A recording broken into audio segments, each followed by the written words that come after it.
And that's where the people intelligence capability comes in. That's where technologies which harmonize from different systems. And again, in the old world, that would be a data warehouse, and then we have some smart people who'd pull people from the data warehouse, and then they would work on it, and then they would post it into some kind of visualization tool like a Tableau or a Power BI. And in each instance, they would be like the warehouse worker in an Amazon building, where they go, they find what's required, they assemble it into the package, and then they send it out to the person that's going to consume the package. If you think about that as an operating model, that's a lot of work. That's a lot of people going places to assemble things and then distribute that out. It actually starts to break very, very quickly in terms of getting enough information to enough people fast enough. And that's created this space where people intelligence platforms are fitting in. And what they do is they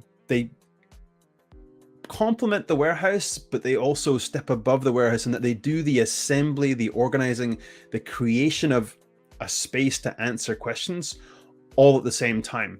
So when a request comes in, like, can you tell me if women who moved into leadership positions are staying with us? That's not a request to somebody to go in the warehouse, dig out all the data, bring it out, clean it, organize it, and tell you the answer in a couple of months. That's something that the system can answer automatically because of how it's built. And so this represents that state of the possible, state of the art, in terms of single technology platforms which bring in data from all of these different places. They run cleansing, they run organizing, they can often augment the data as well using AI, adding things like skills, adding things like standardization to the jobs, so that you as a business person, you as somebody responsible for providing this people intelligence to your business, are instantly in a place to start answering questions. And again, we've established just how often and how many of those questions are. So I suspect your business is like ours, which is like, will I have enough headcount? What's my bench strength?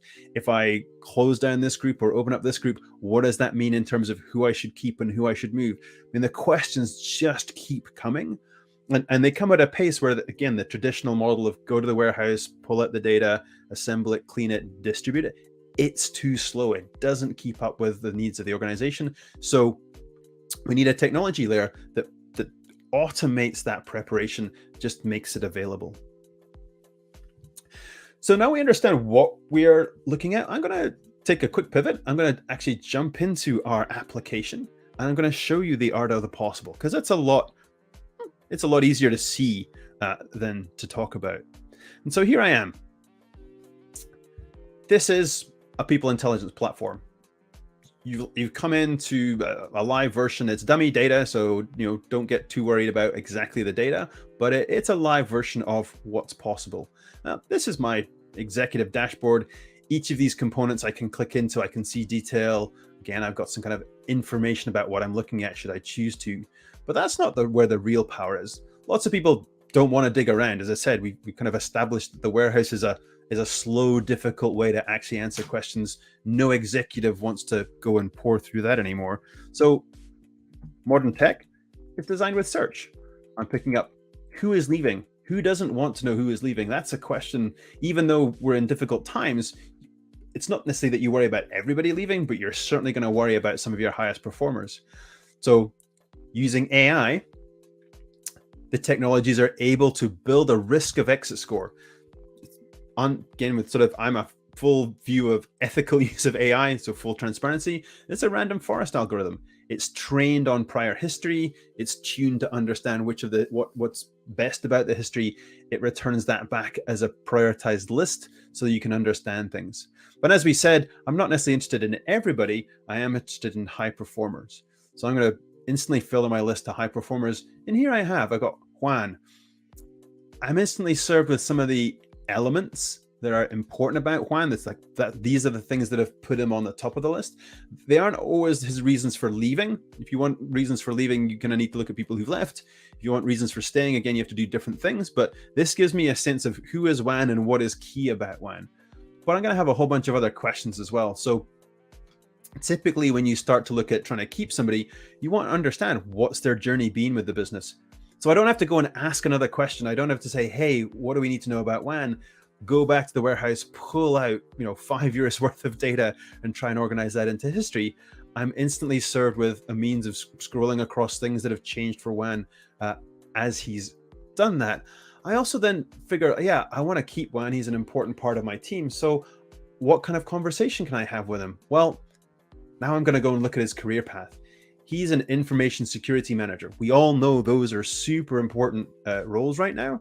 And built on all of the data that lives inside this people intelligence capability, again, we can construct future pathways that other people have followed. So this isn't made and then printed into the application. It's actually detected live from all of the information that's built out over time. How many people did what? So if I want to have a conversation with Juan about his career, I can start to talk to him and say, there's a bunch of people who have gone to the IT project office. It isn't a common path. Only 4 people have done that, but it usually takes them about 10 months from where you are. If you want to go into software reliability, fewer people, longer time. The most common place people have gone is into IT infrastructure. So, help me understand which one of these 3 paths is attractive. If it's not attractive, then, we can change the conversation.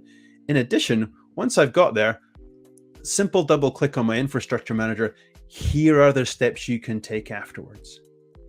And again, I'm not having to do any kind of, go back to somebody and ask for a rerun on a SQL query or ask for a rerun on any kind of component. It's available to me here. Other simple things to call out. Once I've found an insight, I can capture it. I've then got a whole distribution methodology. The facility with which we can find, answer questions, share that information with an HR business partner, share that information with the person they're serving. All of these things are very, very powerful and very important in terms of putting the data